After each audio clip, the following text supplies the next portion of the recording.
Eastern Oregon. October. The wind comes off the high desert and carries the dust in long brown ribbons across an empty two-lane road that runs between two long ridges of sage and pine. At one end of that road, a gravel lot at sunrise, 47 Harley-Davidsons in 8 disciplined rows, black leather, chrome breath and cold air. A tiny custom vest with angel wings stitched on the back, sized for a 6-year-old. On the heavy oak table inside the clubhouse, a flyer. A bald child smiling. A printed goal no working family could ever raise alone. At the other end of that road, a chevron of yellow county snowplows. 80 deputies in riot gear. 3 news helicopters circling at 1,000 feet. A man in a tailored uniform practicing his smile in the side mirror of a black Suburban. 2 ends, 1 highway, 1 morning. Somewhere between them, a bearded man steps off his bike. He carries no weapon. He carries one envelope.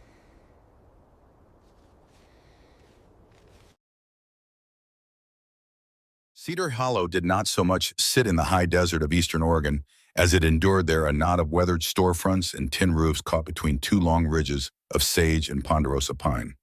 The wind came off the Owyhee Plateau every afternoon, dragging dust through the streets in long brown ribbons.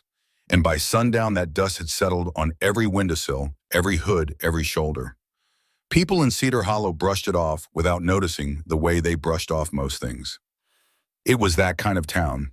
The kind where the diner had been the same diner for 40 years, where the high school football scores were posted on a chalkboard outside the feed store, and where everyone sooner or later learned everyone else's business, whether they wanted to or not. On the eastern edge of town, where the asphalt of Burnside County's main road turned to gravel, and the gravel turned to packed dirt, there was a compound. Corrugated metal fencing 12 feet high, a double layer of chain link topped with razor wire. Inside, a long, low building of cinder block and corrugated steel, painted a faded oxblood red. Bay doors big enough to roll a tractor through. A gravel lot worn smooth by years of motorcycle tires. Above the main door, bolted into the cinder block, was a wrought iron sign with a winged death's head and 4 words underneath. Cedar Hollow Charter, Hell's Angels. To the Highway Patrol up in Salem, to the federal task forces in Portland, to the editors of state newspapers, who occasionally wrote breathless features about outlaw motorcycle clubs, the men who rode out of that compound were criminals. Period. They were leather-clad shadows, drug runners, gun smugglers, knuckle-draggers from another century. To the people of Cedar Hollow, the truth was complicated because the people of Cedar Hollow had lived next to those men for 30 years. They had watched those men fix the roof of the Methodist church after the windstorm. They had watched those men deliver firewood to widows in February. They had watched those men chase off a meth crew that tried to set up shop in the trailer park behind the rail yard, and they had watched the sheriff's department arrive 20 minutes after the meth crew was already gone. The town and the club had an understanding. The understanding was older than most of the deputies who patrolled the county. At the head of the heavy oak table inside the clubhouse on a humid Tuesday evening in late September sat a man named Hank Blackwood. Everyone called him Big Hank, and the name was earned. He stood 6'4" in his socks, weighed somewhere north of 260 pounds, and carried it all on the shoulders and chest of a man who had spent 40 years pulling wrenches on engines bigger than a refrigerator. His beard was the color of cold ash, his hair pulled back tight against his skull in a braid that hung between his shoulder blades. His hands looked like tools themselves. He had eyes the color of river slate, and those eyes had seen things most infantrymen would not put into words. He was not planning a war that evening. He was not planning a run or a deal or a punishment for some brother who had stepped out of line. He was sitting in front of a stack of bright pink and yellow flyers, and he was reading one of them for the 4th time. The flyer had a photograph in the center, a little girl 6 years old with pale freckles across the bridge of her nose and a gap between her 2 front teeth where the baby tooth had recently come out. She was holding a stuffed rabbit by one ear, smiling at whoever held the camera, smiling the way kids smile before they understand what is being asked of them. Her name was Daisy Holden. Above her photograph in big block letters were the words, "Help Daisy come home," and below it in smaller letters, a string of numbers and a hospital address in Seattle, and a goal that read $250,000. Daisy was the daughter of Maggie Holden, who waited tables at Marlene's, the diner on Main Street, where Big Hank had eaten breakfast almost every morning for 9 years. Maggie was 31 years old, raising the kid alone since her husband ran off the road 2 winters back in an ice storm out on the Canyon Highway. She had poured coffee for the Angels 9 years, and she had never not once looked at any of them like she was afraid of them. She called Hank sweetheart, and she called Slade sugar, and she called the youngest prospect, a kid named Tucker, baby brother, because she had babysat his older sister back in school. The Angels paid in cash and they tipped large, and they did not raise their voices at her ever because of who she was and because of the way she carried herself, which was straight and tired and kind. 2 months earlier, he had come into the clubhouse on a Saturday afternoon. She had never come into the clubhouse before. She stood at the gate and asked the prospect on duty if she could speak to Mr. Blackwood, and the prospect had escorted her across the lot and into the main hall, and she had sat down across from Hank with her hands folded in her lap, and she had told him in a voice that did not shake, but cost her something to keep steady, that her daughter Daisy had been diagnosed with a rare and aggressive form of childhood leukemia. She had told him about the experimental bone marrow protocol at a children's clinic in Seattle. She had told him the protocol had a 70% success rate for Daisy's specific subtype. She had told him that her insurance company had denied the claim 3 times in writing, calling the treatment investigational. She had told him she had already mortgaged her late mother's house in town for $40,000, and that it was not enough, not nearly enough, that the full cost of the protocol, with travel and lodging and follow-up, was $250,000. She had told him she did not know why she was telling him. She had told him she had nowhere else to go. Big Hank had not said much that afternoon. He had listened. He had reached across the oak table and laid his enormous calloused hand on top of her small, folded hands and held it there for one slow breath. Then he had said in a voice quieter than most men used in church, "Maggie, you let me make some calls. You go home and you take care of your girl. That money is going to be there." That had been 2 months ago, in the 8 weeks since the Cedar Hollow Charter had built itself an event. They called it the Daisy Run.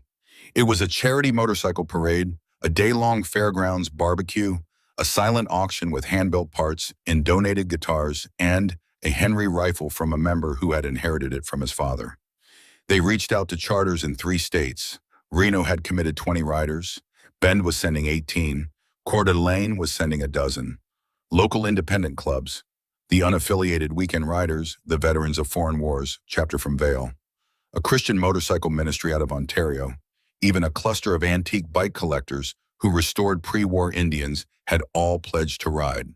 The total expected turnout was somewhere on the order of 350 motorcycles, and the original local Cedar Hollow Charter, the men in cut leather vests with the Death's Head patch, would lead them. There were 47 of those local members. Hank knew everyone by name. He knew their wives, their mothers, the names of their cows. 47 men with 47 Harleys at the front of the column, and behind them a long, thundering river of every other rider who could be raised in 2 months on short notice. Everything was legal. Every permit had been filed and stamped. The Burnside County City Council, which met on the first Monday of every month in a converted Grange Hall, had approved the parade route along State Route 26 from the old fairgrounds on the south end of town up through the main strip and back. The fire marshal had walked the route. The insurance bond had been posted in full. Portable toilets had been rented from a company in Boise. The Methodist ladies had agreed to run a pie booth. A local bluegrass band had agreed to play for free. The diner where Maggie worked had agreed to provide breakfast at cost for any rider who came through Friday morning. The town was excited. The town wanted this. The sheriff of Burnside County did not want this. His name was Brock Vaughn. He was 52 years old. He stood 5'10" in his cowboy boots and weighed a precise 175 pounds, because he was a man who weighed himself every morning and who had never in his adult life eaten a piece of cake at his own birthday party. His uniform was tailored. His teeth were white and even and capped. His campaign signs, which had begun appearing on county fence lines 2 weeks earlier, showed him standing in front of an American flag with his arms folded across his chest in the slogan, "Vaughn for Oregon. Order, integrity, results." He was running for the state senate. His internal polling, which he reviewed each Sunday evening with a consulting firm out of Portland, showed him 11 points back of the incumbent. The Portland consultants had told him bluntly that he polled soft on organized crime and that he needed a visible photogenic enforcement victory in the next 90 days, or the campaign would be over before the snow flew. Sheriff Vaughn had hated the Cedar Hollow Angels for 15 years. He hated them for reasons that had nothing to do with crime, because if he were honest with himself, which he rarely was, he would have admitted that the Angels in Cedar Hollow generated less violent crime in a given year than the high school graduation party did. He hated them because they did not need him. He hated them because the old men at the coffee counter at Marlene's nodded at Hank Blackwood with respect they had never extended to Brock Vaughn even after he won the badge. He hated them because his deputies were afraid of them, and he hated being reminded that his deputies were afraid of anything he himself could not personally defeat. Mostly he hated them because they made him feel small, and he was a small man underneath the tailored uniform, and he had built his entire adult life around hiding that fact. When word reached Brock Vaughn about the Daisy Run, he saw a senator's seat. 4 days before the run on a Tuesday morning, Hank Blackwood was summoned by certified letter to the Burnside County Courthouse for what the letter called a public safety conference. Hank read the letter at the breakfast counter at Marlene's. He read it twice, he folded it once and put it in the chest pocket of his cut, and he finished his eggs, and he paid his check, and he fed Maggie $40 on a $12 tab, and then he drove his pickup truck to the compound and got Slade Carver out of the bay, where Slade was rebuilding the carburetor on a customer's panhead, and the two of them rode their bikes to the courthouse together. Slade Carver was Hank's sergeant-at-arms, and he had been Hank's sergeant-at-arms for 12 years. He was a quiet man. He was the kind of quiet that some people mistake for calm, and other people, the ones with sharper instincts, correctly identify as the quiet of a coiled spring. He had a scar that ran from the corner of his left eye down across his cheekbone and disappeared into the line of his jaw. It was a knife scar given to him in a service station parking lot in Winnemucca by a man who was, by the time the cut had finished bleeding, no longer in any condition to give scars to anyone else ever again. Slade had short black hair gone gray at the temples and pale gray eyes that did not blink as often as most people's. He spoke when he had something to say. He had been Hank's best friend since the year they had both come back from the same war. They walked into Sheriff Vaughn's office side by side. Vaughn was sitting behind a polished mahogany desk that was too big for the room. There were 2 visitor chairs on Hank's side of the desk. Neither Hank nor Slade sat down. Vaughn smiled at them, that cap-toothed smile of his, and he tossed a thick manila folder onto the center of the blotter with the casual flick of a card player, laying down a winning hand. "Your parade permit," he said, "is revoked." Hank did not move. He did not blink.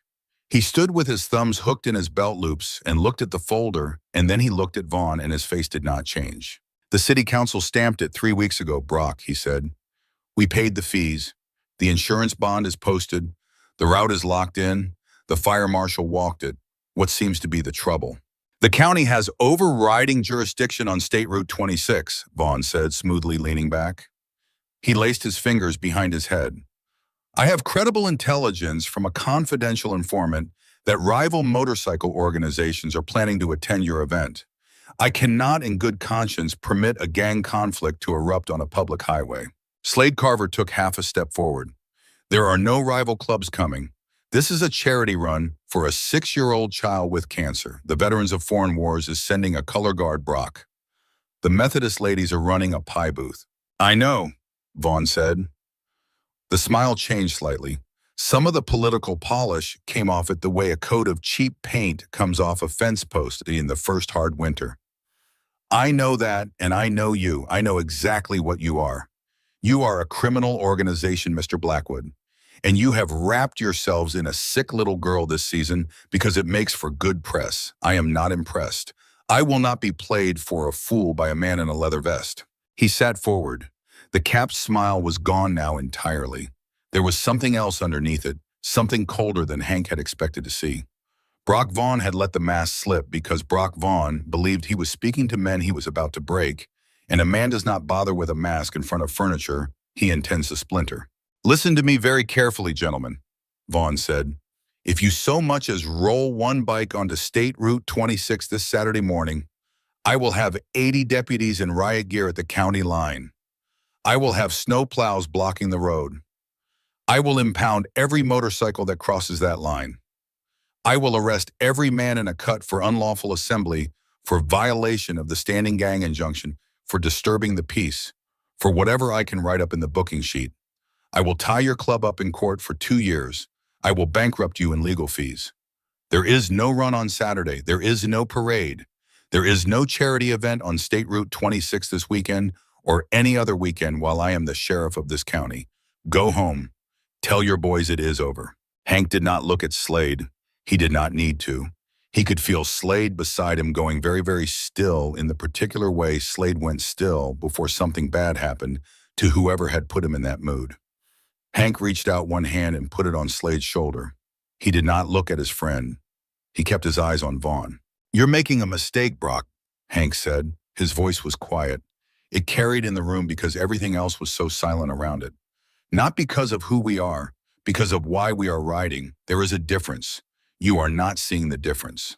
"Get out of my office," Vaughn said. Hank and Slade walked out.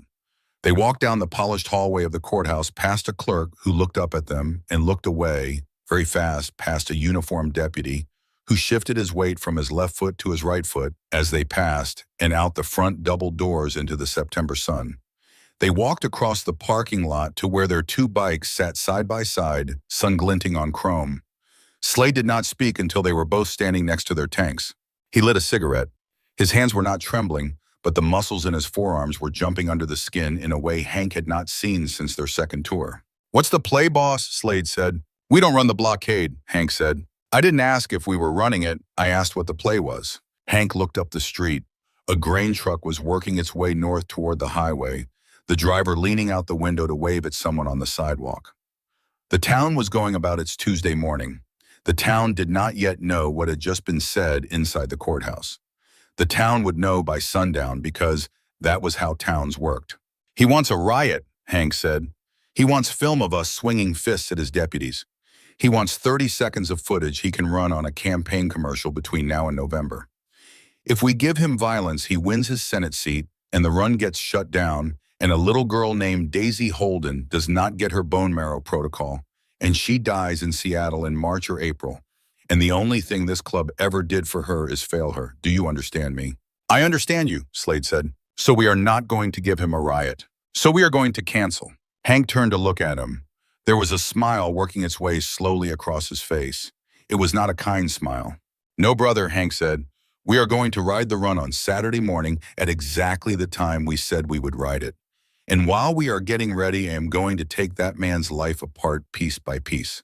By Saturday morning, he is going to be standing at his roadblock with 80 deputies in riot gear, and I am going to walk up to him alone and I am going to hand him a piece of paper that ends him. Right there, in front of every news camera he invited." Slade looked at him for a long moment.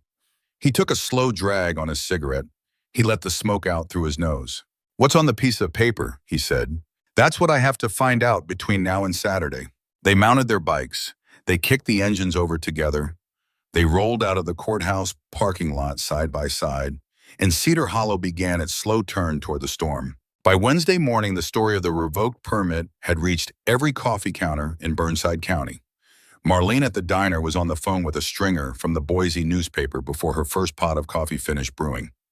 The local AM station, which mostly played classic country and farm reports, devoted its entire 10 o'clock community segment to interviewing 2 members of the city council who confirmed on the record that they had approved the permit and had not been consulted about its revocation. By noon, a county commissioner had issued a statement of disagreement. By 2 in the afternoon, Maggie Holden, who had not asked for any of this and who had been ducking calls all day, had been talked into a brief interview with a television crew from a station in Twin Falls who had driven 3 hours to her front porch. She stood on that porch holding Daisy in her arms. Daisy was wearing a pink hooded sweatshirt zipped up to her chin and a wool cap because the prednisone was making her sensitive to cold, and her bald head under the cap was pale as paper. Maggie did not cry on camera.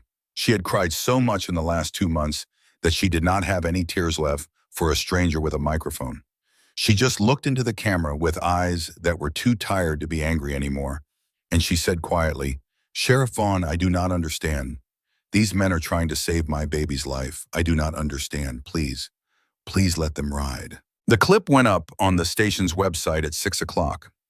By midnight, it had been shared 17,000 times. Sheriff Brock Vaughn watched it 3 times in his office with the door locked.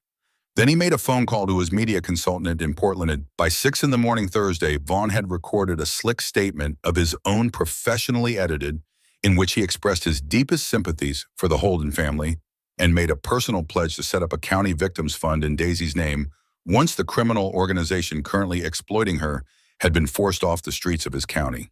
He sent the video to every regional outlet by 7. He thought it landed. The Portland consultants told him it landed.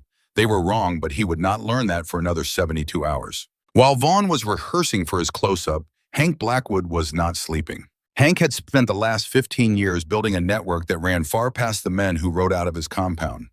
He knew lawyers and accountants.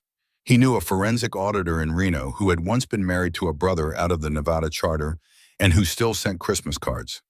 He knew a retired Oregon State Police detective who had been pushed into early retirement for asking the wrong question about Brock Vaughn's civil asset forfeiture program 3 years back.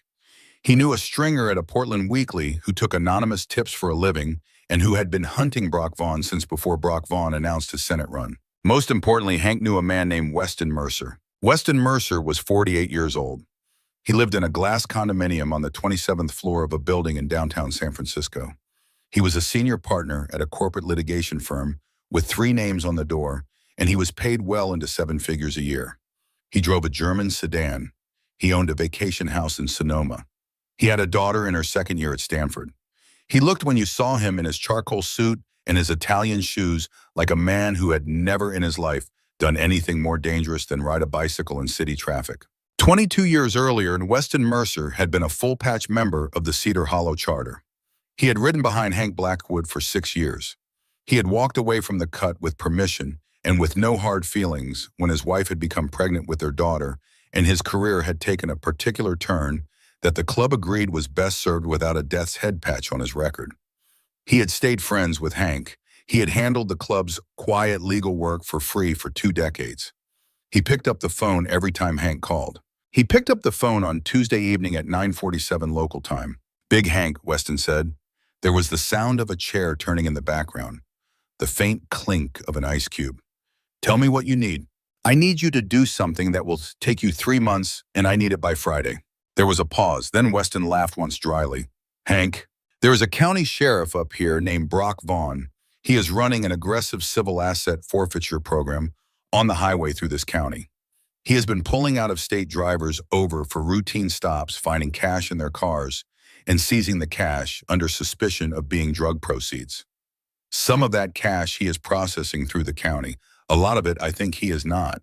You think. I have heard a name, Stone Point Holdings. I have heard it 3 different times from 3 different people who do not know each other. Stone Point owns commercial property in 2 counties. I have a former state police detective who can put me in front of court records by Wednesday morning. I need you to take what he gives you and follow the money. I need to know who really owns Stone Point. I need bank routing numbers. I need offshore connections. I need photographs if you can get them. I need leverage Weston by Friday." The pause on the other end was longer this time. Hank could picture his old brother sitting on a couch in a glass tower looking out at the bridge lights over the bay. He could picture Weston in his $1,000 shoes. "Why Friday?" Weston said quietly. "Because Vaughn is going to put 80 riot deputies across State Route 26 on Saturday morning to stop a charity ride for a 6-year-old girl with leukemia. If he stops that ride, the kid dies in Seattle this spring." Weston Mercer was quiet for almost a full minute. When he spoke again, the dry, corporate edge in his voice was gone. What was underneath it was something older and harder. "I will be at the compound Friday afternoon," he said, "with a drive. Tell your man at the gate." "Weston," Hank said. "Don't thank me, Big Hank. Just tell the kid we said hi." The line clicked off. Hank set the phone down on the kitchen table at the back of the clubhouse and rubbed his eyes with the heels of both hands.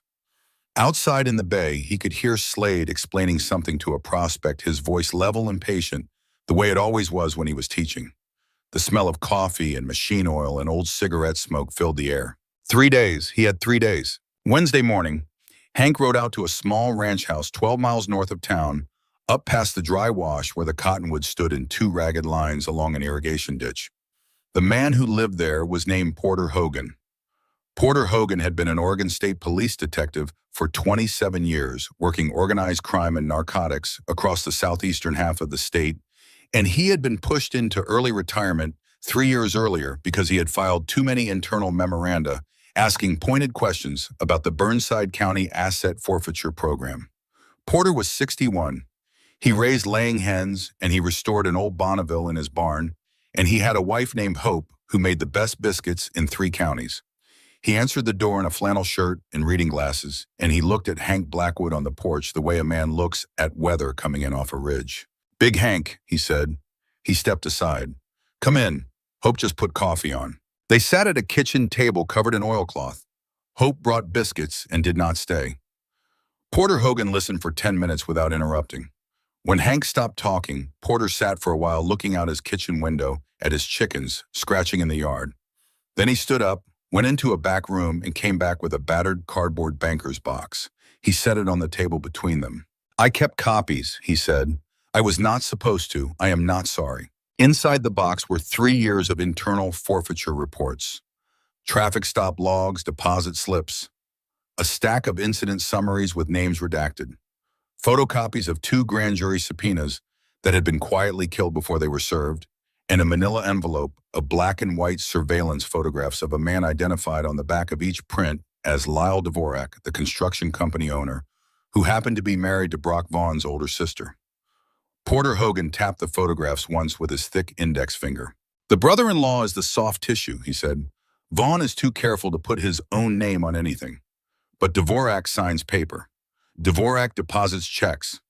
Dvorak owns the company that owns the company that owns Stone Point Holdings. You find Dvorak's bank records, you find everything." Hank carried the box out to his truck under a Wednesday sun that had begun to soften into autumn. He drove back into Cedar Hollow with the box on the bench seat beside him and his teeth set hard against each other. He sent the entire contents of the box page by page to Weston Mercer in San Francisco by courier that afternoon. The courier was a man named Cash Pierce who rode for the Reno charter and who had volunteered for the run on Saturday. Cash Pierce drove the box south through the night and put it into Weston Mercer's hands at 6 in the morning Thursday outside the lobby of his condominium tower, and then turned around and drove back without sleeping. Thursday morning at the diner, Maggie Holden came around the counter with the coffee pot and refilled Hank's mug, and she did not say anything about the parade, and she did not say anything about the sheriff. She just laid her free hand on his shoulder for a moment, very lightly, the way a woman touches a friend when she does not have the words. Hank covered her hand with his for one breath.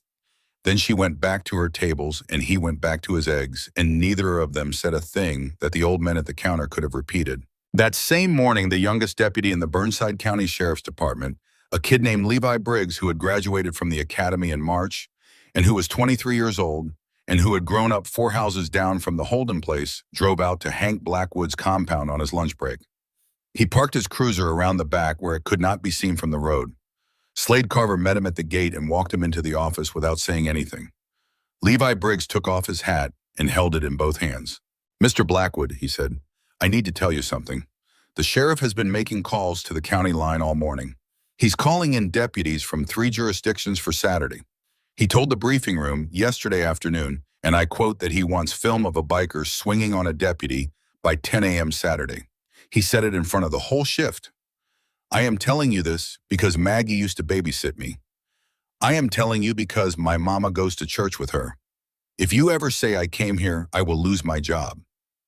That is the situation. Hank looked at the kid for a long moment.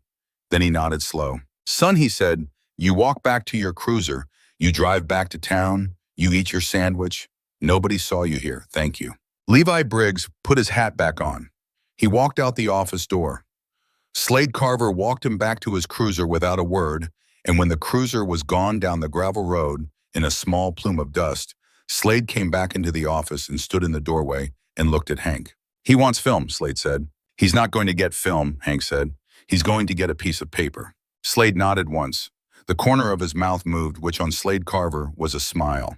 Thursday afternoon, Hank made one more phone call. He called a woman named Storm Donovan, an investigative reporter who had been writing for a Portland weekly for 15 years and who had been quietly building a file on Brock Vaughn since his first re-election campaign. Storm Donovan was 44 years old and had the kind of voice that had been raspy since she was 19, and that had been further raspied by 25 years of being right about people who did not want her to be right.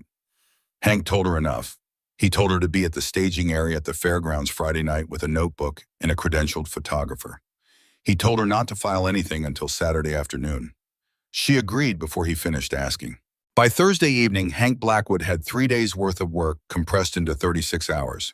He had a former detective's box, a corporate lawyer in San Francisco who had not slept since Tuesday, an investigative reporter coming up from Portland, a young deputy with a conscience, and a town that was lining up behind him, whether the town knew it yet or not. He had everything he needed. He did not get the rest of those 3 days because Brock Vaughn was not done. Thursday night, just after 11, Hank Blackwood was sitting at the oak table in the main hall of the clubhouse with 8 of his senior members. They were going through the entry list for Saturday, marking off riders who had confirmed double-checking the staging map. Slade was at the bar pouring black coffee. The prospect Tucker was running plates of stew out of the kitchen. A small framed photograph of Daisy Holden, smiling and gap-toothed, sat propped on the table between 2 empty beer bottles, because nobody at the table wanted to forget for 1 minute why they were doing what they were doing. The first flashbang came through the front window. It did not announce itself. The window did not break first, and then a grenade follow. The grenade came through the glass and detonated in the same heartbeat, a white flash and a concussion that knocked Tucker backwards over a chair and into the bar. 2 more flashbangs came through the side windows. The bay doors came in next 2 of them at once with the heavy mechanical scream of a battering ram on an armored vehicle. Hank had been here before. He had been in rooms when rooms came apart. He came down off his stool to a knee with his hands open and visible, and he turned very slowly to look at Slade. Slade's right hand was already 6 inches from the small of his back. His pale gray eyes were locked on Hank's. Every muscle in his shoulders was set to move. Hank shook his head. Once, sharp, a fraction of an inch. Slade Carver took a long breath. He took his hand off the gun. He raised both palms. "Sheriff's Department!" A voice was screaming over the ringing concussion in everyone's ears. "Search warrant. On the floor. Hands above your head. On the floor. Hands above your head." 12 armored deputies came through the doors and the windows. They wore matte black tactical gear and balaclavas. They carried short-barreled rifles. Behind them, walking through the smoke of the flashbangs with the same casual stride he had used in his office on Tuesday, came Sheriff Brock Vaughn. He was not in tactical gear. He was wearing his uniform shirt freshly pressed with his name embroidered in white over the right breast pocket. He had his sidearm in his hand but pointed at the floor. His face was... Hank noticed the face of a man trying very hard to look more in control than he actually was. "Down on the floor, Mr. Blackwood," Vaughn said. Hank went down on his floor. Slade went down on the floor. Tucker, Cole, Wade Reed, every brother at the oak table went down on the polished concrete with their hands on the back of their necks. Nobody resisted. Nobody spoke. The discipline of 47 men, trained over decades, was a quiet, ugly weight in the room. The deputies, who had clearly been briefed to expect a fight, did not seem to know what to do with the absence of one. They went to work anyway. They tore the clubhouse apart. They split the leather couches with combat knives, sliced the upholstery off the pool tables, pulled framed photographs off the wall, and smashed the glass with the butts of their rifles. There was a wall behind the bar where the club kept memorial photographs of brothers who had died, 12 men over 20 years, some in accidents, some in service, one to a slow cancer. Every one of those frames was pulled off the wall and broken on the floor. A deputy in a balaclava found a bottle of bourbon on the back bar and dropped it. The glass shattered and the bourbon ran across the concrete and pulled around the broken frame of a man named Earl Holden, who had been Maggie's father-in-law and who had been Hank's best friend for 20 years before the cancer took him. The deputy did not apologize. The deputy did not appear to notice. Hank watched. He did not move his head. He moved his eyes only. He counted the deputies. He noted the way Vaughn walked through the wreckage. He noted the way Vaughn glanced at the prospect Tucker lying on the floor, with a small, bright line of blood running from his ear where the flashbang had caught him. He noted the disappointment on the sheriff's face when no one took a swing. After 40 minutes, the deputies had found nothing. There were no illegal firearms in the clubhouse. There never had been any. There was no narcotics stash. There were no stolen parts. The Cedar Hollow Charter had been careful about what they kept on the property for 30 years, and the men in tactical gear had simply destroyed a room without finding what they had been sent to find. Sheriff Brock Vaughn stood in the middle of the room, glass crunching under his boots, looking down at Hank Blackwood, lying face down on the concrete, and his face was tight and pale and his free hand was clenched at his side. "On your feet, Mr. Blackwood," Vaughn said. Hank stood up slowly. He stood at his full 6'4". He brushed broken glass off the front of his cut. He looked down at Vaughn the way a man looks down at an animal he is deciding whether to put down or let limp away to die on its own. "Are you arresting me?" he said. "I'm leaving you with a message," Vaughn said. "Consider it delivered." Vaughn held his eye for another beat. Then he turned, holstered his weapon, and walked out the front door without another word. His men followed. The last deputy through the door dropped a copy of the search warrant on the floor near a broken pool cue because someone had told him he was required to. Then the door closed and the clubhouse was quiet except for the sound of one of the prospects coughing on bourbon fumes and broken glass. Slade Carver got up off the floor. He walked across the room. He picked up the broken frame of Earl Holden's photograph. He brushed bourbon and glass off the picture. He looked at it for a long time. Then he laid it carefully on the bar face up. "Hank," he said. He did not look up. "I am going to say this one time, and then I am not going to say it again. We let them walk in here and spit on us. We let them break Earl. We let them put a hand on Tucker. I want to know what we are doing about that tonight." Hank walked over to him. He laid his enormous hand on the back of Slade Carver's neck, the way a father might, and he stood there for a long count of 3. "We are riding Saturday at 9, he said. "We are going to make Daisy's money. We are going to walk through that roadblock without throwing one punch. And then we are going to take everything that man has, not his job, not his pension, everything. He is not going to die in a prison cell, brother. He is going to live a very long life in one. Trust me." Slade Carver did not nod. He did not need to. The two men had been speaking without nodding for 40 years. The prospects began sweeping glass. Cole and Wade started photographing the damage for the insurance and the lawsuit that would follow. Somebody made fresh coffee. Outside in the cold, dry desert night, the wind from the Oahe Plateau began to carry the first chill of October down off the ridges. A long way south in a glass condominium above the lights of San Francisco Bay, Weston Mercer was sitting at his dining room table with 3 open laptops, a yellow legal pad, and a glass of bourbon he had not yet touched. He had cleared his calendar through Friday. He was already 2 hours into the records. Hank Blackwood walked back to the oak table. He sat down. He picked up the small, framed photograph of Daisy Holden that someone had set back upright in the middle of the table. The glass was cracked in one corner. The photograph itself was unhurt. Daisy was still smiling, gap-toothed, holding her stuffed rabbit by one ear, looking at whoever held the camera. He looked at her for a long time. He thought about a 6-year-old girl in a hospital bed in Seattle, and he thought about her mother sitting beside that bed, and he thought about a man in a tailored uniform who had decided that a state Senate seat was worth more than her life. He thought about all of those things together, and his face in the low light of the broken main hall became very still and very calm. It was the calmness that the men around him knew from a long time ago, from a country very far from Oregon, and it was the calmness they had all once learned the hard way to recognize as the sound of a hammer being cocked. He set the picture back on the table. He stood up. "Get some sleep," he told the room. "We have a parade to lead." Outside, the wind rose. Saturday was coming. The whole county was waiting for it. Across 2 states in motel parking lots and at gas station counters, men were tightening saddlebags and double-checking maps.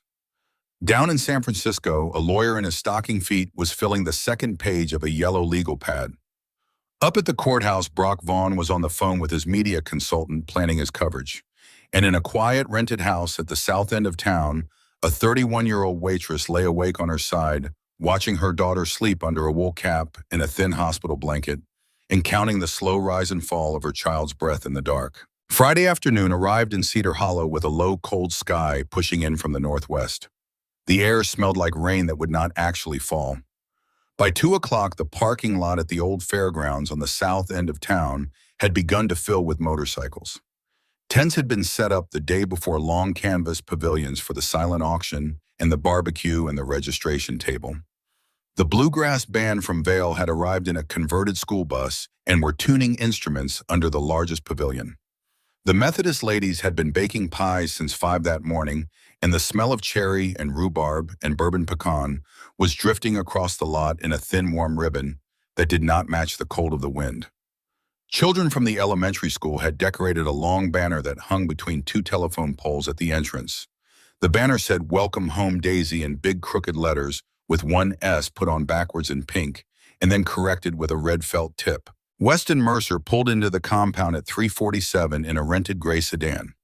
He was wearing jeans and a flannel shirt that did not quite fit him correctly across the shoulders anymore, because he had not put on a flannel shirt in 11 years.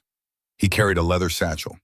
The prospect at the gate, Tucker recognized him by the small, faded tattoo on the inside of his right wrist and waved him through without checking the satchel.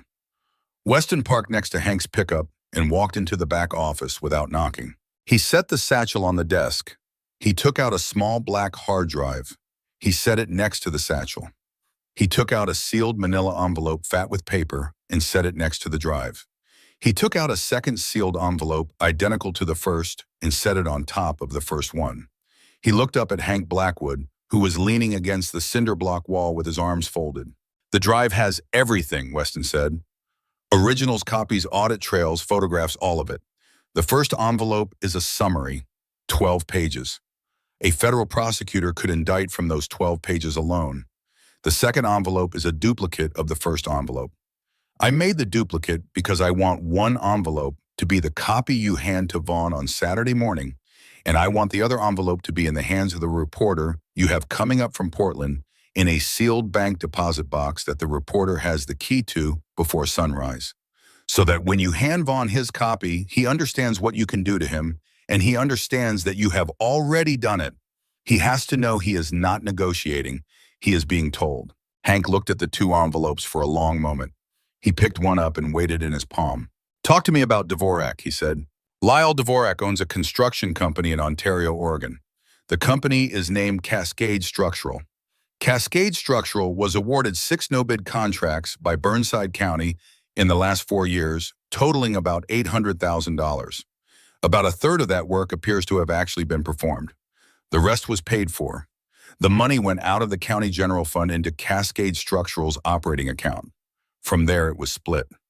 Roughly 40% of each contract was forwarded to Stone Point Holdings, which is registered as a real estate investment, LLC, out of Carson City.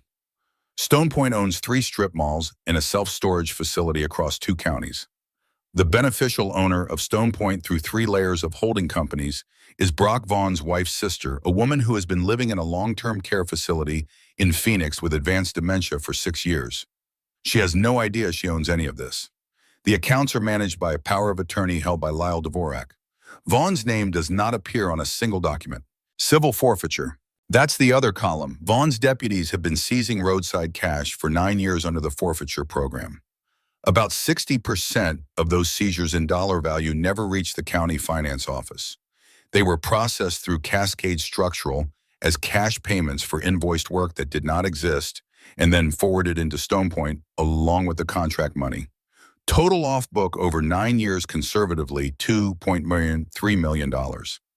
There is also a small but interesting line item showing that one of the deposits into Cascade was the same week as a meeting between Dvorak and a known Sinaloa cartel money launderer named Octavio Reyes, which one of your retired detectives photographs documents in a hotel lobby in Reno.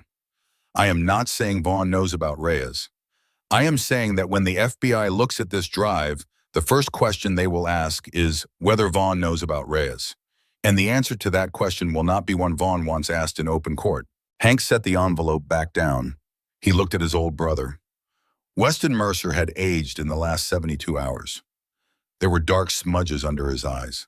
"You did this in 3 days," Hank said. "I had help," Weston said. He did not specify the help. He did not need to. "How much do I owe you?" "Nothing. The kid is the bill." Hank nodded once. They looked at each other across the desk for a long moment. Then Weston Mercer picked up the leather satchel that was now empty, and he turned and he walked out of the office without saying goodbye, because they did not say goodbye to each other, and they never had.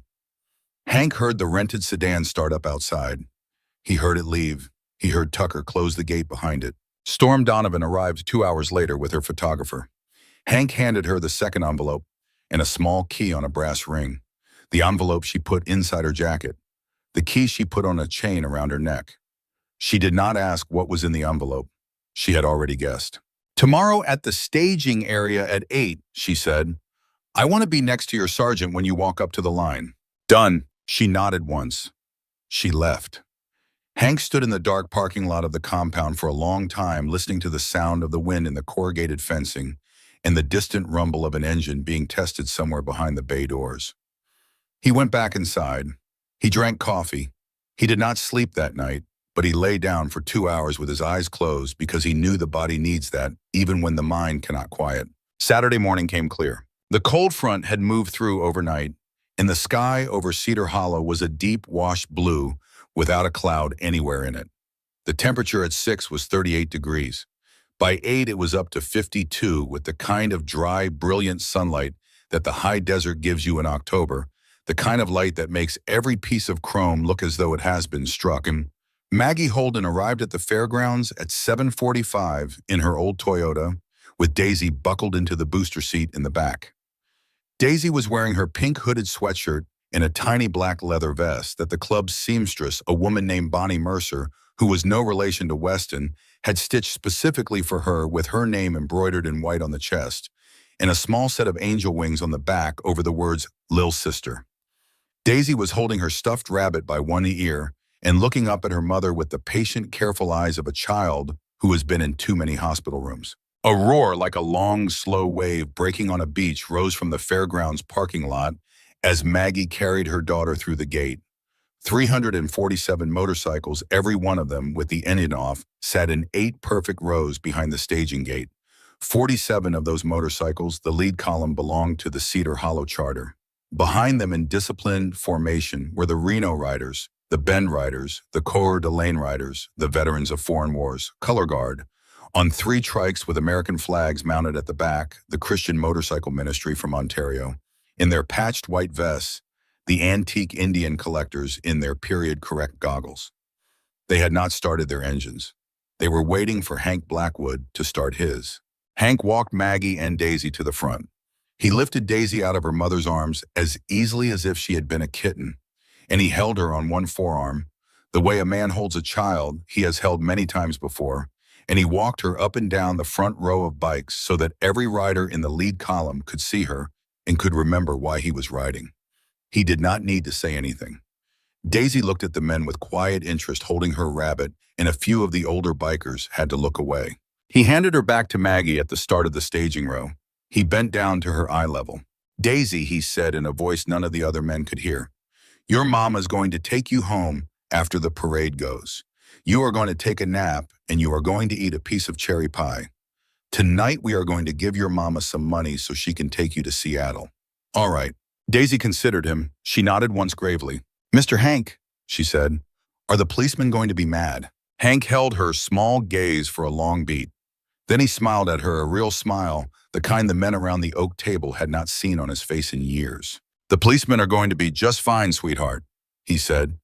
"You let me worry about the policemen." At 8:45, he walked back to his bike. He put on his helmet. He looked over his shoulder at Slade Carver, 2 bikes behind him on his right. Slade gave a single small nod. Storm Donovan was on the back of Slade's bike in a leather jacket she had borrowed with her notebook in an inside pocket and a digital recorder running in the other. Her photographer was in a chase truck driven by a prospect named Jace. Everything was where it needed to be.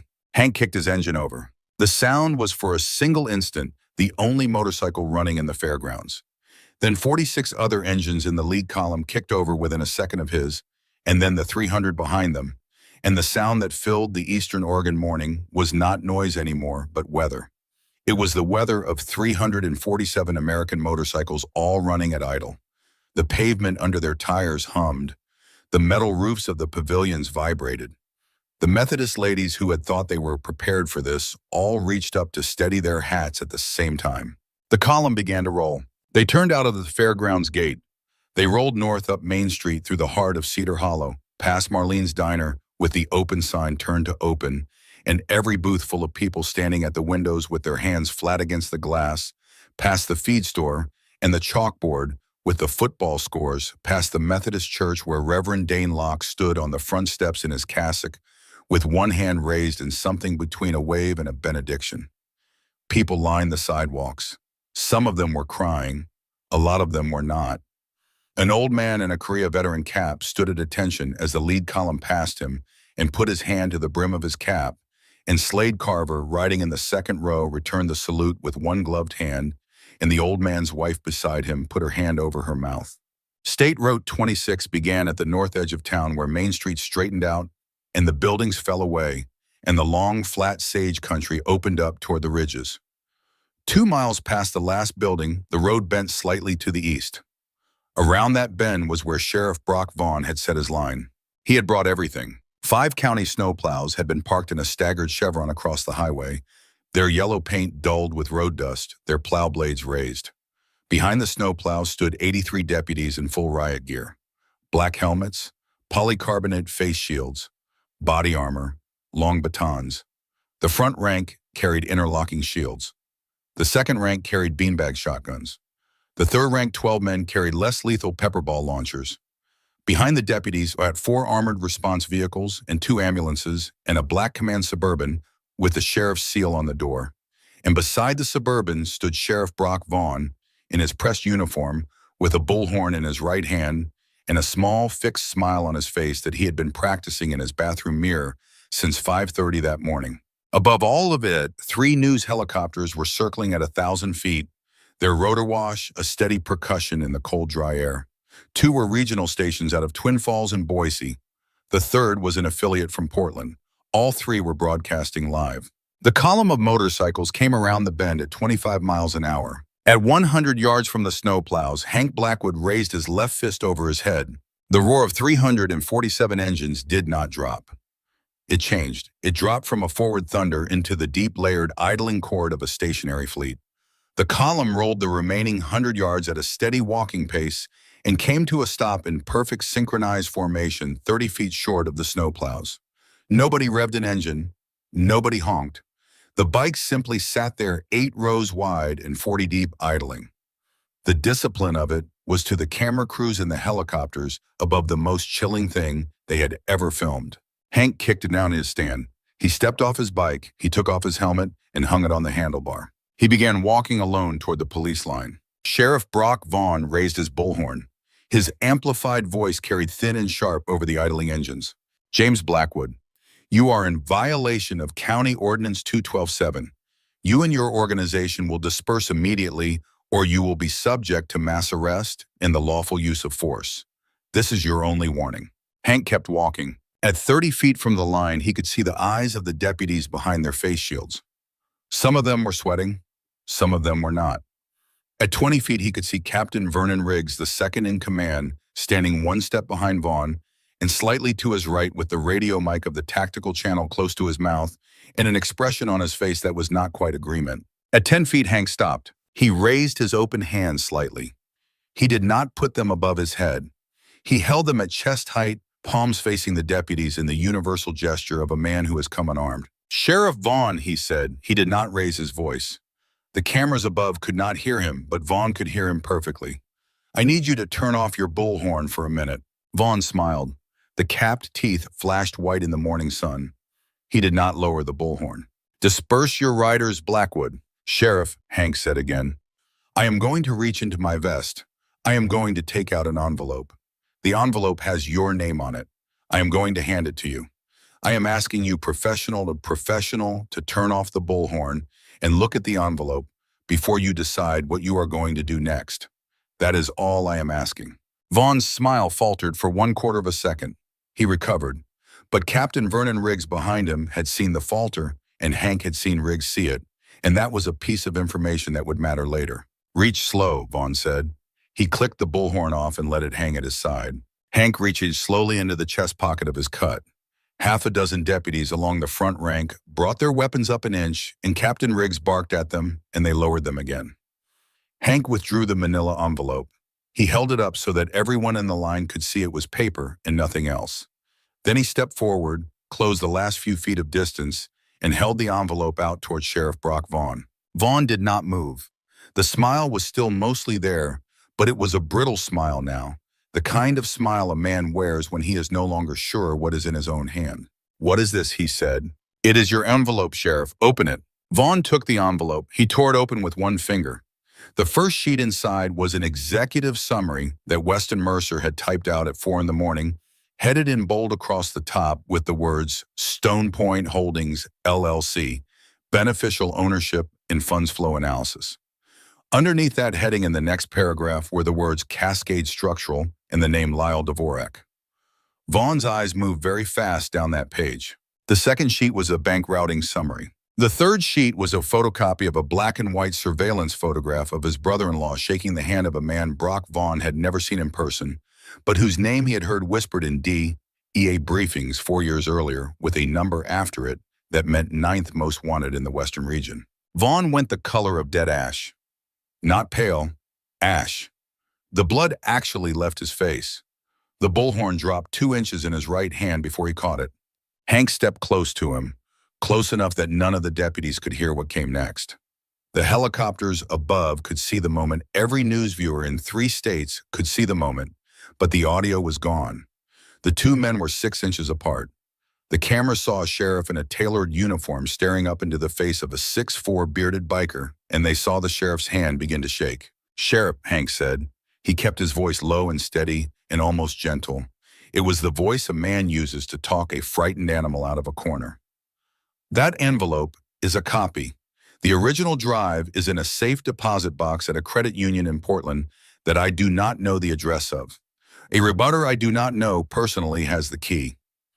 If you and I do not have an understanding in the next 60 seconds, that drive goes to the FBI Public Corruption Desk in Portland at noon today. By Monday morning, your brother-in-law is in handcuffs in Ontario, Oregon. By Tuesday morning, the federal grand jury convenes.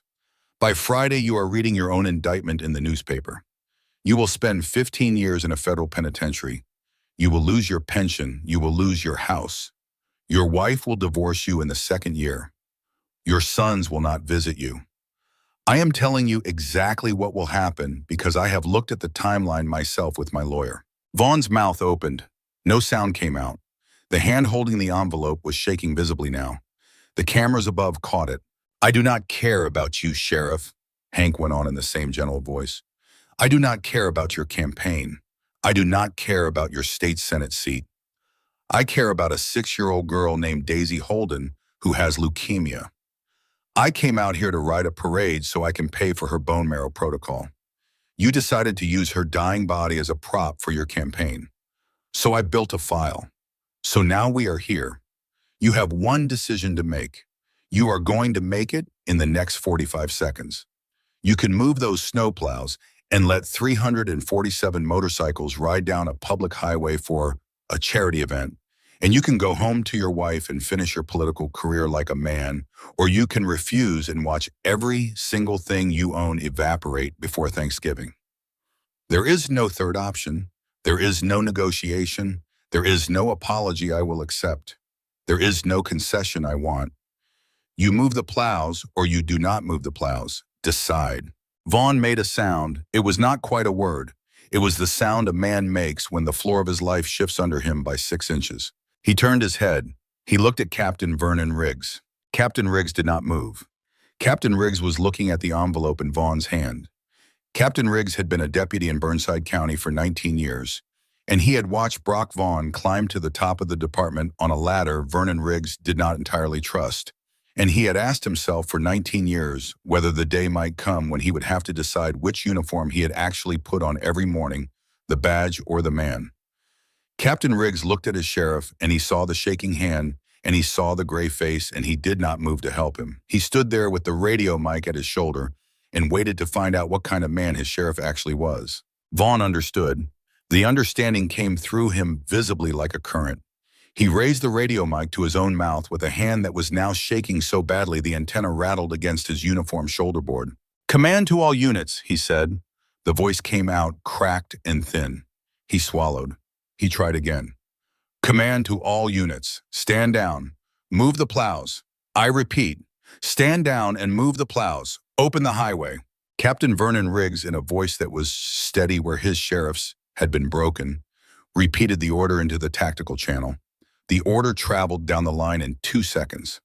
The drivers of the 5 snowplows, who had been sitting in their cabs with their engines idling, looked at each other, then at Captain Riggs, then put the trucks into reverse. Grinding diesel pitches rose. The plows reversed off the center line and pulled onto the gravel shoulders. The chevron formation opened up into a clean 2-lane road. The line of riot deputies, 83 of them, lowered their shields 1 rank at a time. Some of them looked at the ground. Some of them looked at each other. One young deputy, 4th from the end of the front rank, recognized the shape of the moment and stepped backward to ground arms. Hank Blackwood looked at Brock Vaughn for one last long second. He did not say anything else. He turned. He walked back to his bike. He swung his leg over. He looked once more down the line of waiting riders behind him. Slade Carver raised one fist over his head. 347 engines rose together from idle to a steady forward thrum. Hank kicked his bike into gear. The lead column rolled forward at 15 miles an hour through the gap in the line where the snowplows had been. They rolled past Brock Vaughn, standing at the edge of the road with the manila envelope hanging from his right hand like a dead bird. They rolled past Captain Vernon Riggs, who stood at parade rest with his hands clasped in front of him.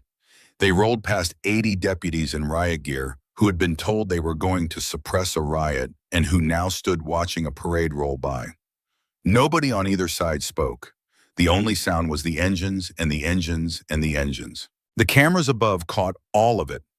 Every regional viewer in 3 states watched the sheriff of Burnside County, Oregon, lower his line in front of a column of motorcycles and stand quietly at the side of the road while the riders passed. The audio on the close-in shot was clean enough to broadcast. The audio of what Hank had said to Vaughn was not because the bullhorn had been off, but the picture of a sheriff with a piece of paper in his shaking hand and the ash color of his face needed no audio. The lead column rolled on. The middle column rolled through. The trailing column with the Veterans of Foreign Wars color guard at the back rolled through last, and the 3 American flags on the trike mast snapped in the wind off the ridges, and the parade was on. They rode the road. They rode it slow with discipline the way Hank had told them to ride it. Behind them, Sheriff Brock Vaughn stood at the gravel shoulder of State Route 26 with the manila envelope still in his right hand. His left hand had gone into his pocket and stayed there. The deputies around him had been told to stand down and stand down. They had, but no further order had come, and they did not know what to do with themselves. Some of them began to pull off their helmets. Some of them stood holding shields they no longer needed. One sergeant, a man named Stetson Boone, who had ridden patrol with Captain Vernon Riggs since they had both come out of the academy together, walked quietly over to the captain and asked him in a low voice what the play was. Captain Riggs did not look at him. "We pack up," Riggs said. "Slow. Nobody runs. Nobody talks. We get back to the barn and we wait." "Wait for what?"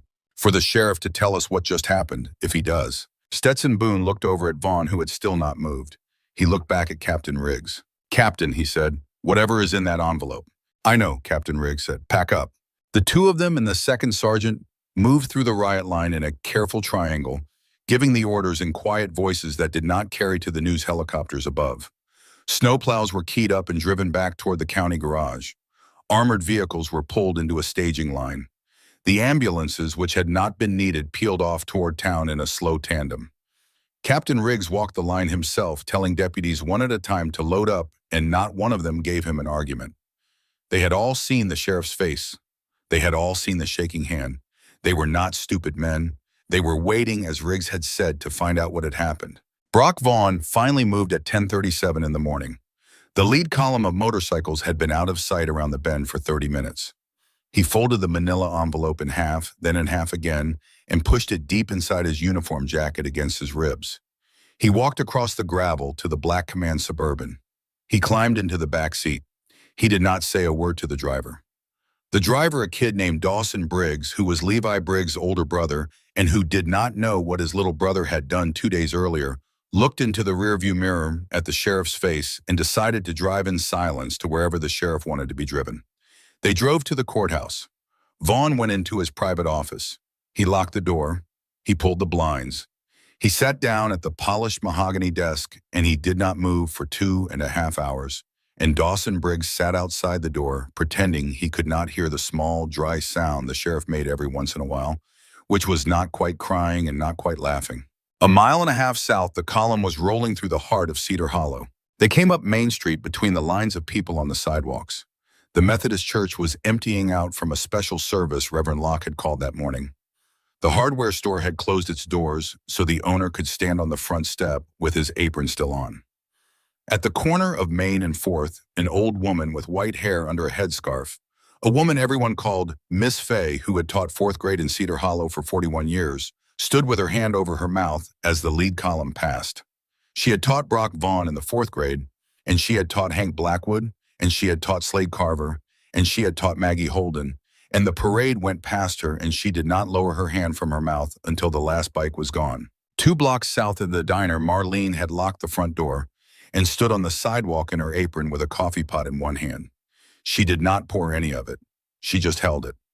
The Bluegrass Band's school bus had driven the loop route ahead of the column, and the band had set up speakers at 3 corners along Main, and at the corner of Main and 6th, their fiddle player, a girl named Piper, who could not have been more than 22, was playing a slow version of America the Beautiful on her instrument as the lead column passed her.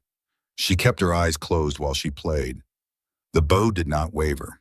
At the south end of town, the column turned east onto a county road that looped 4 miles out into the sage country and brought them back around to the fairgrounds from the west. Out there, away from the spectators and the cameras, the riders settled into the rhythm of a long parade pace, and the discipline that had held the lead column rigid for the past hour began by degrees to relax. A few riders in the back nodded to each other. 2 brothers from the Reno charter pulled abreast in the 3rd column and grinned at each other for the first time all morning. A young woman riding pillion behind a bend rider lifted both hands off her partner's waist and let her open palms catch the cold, dry wind for a moment, the way a child puts a hand out the window of a moving car. Slade Carver glanced back at Storm Donovan on the seat behind him. She had not put her notebook away.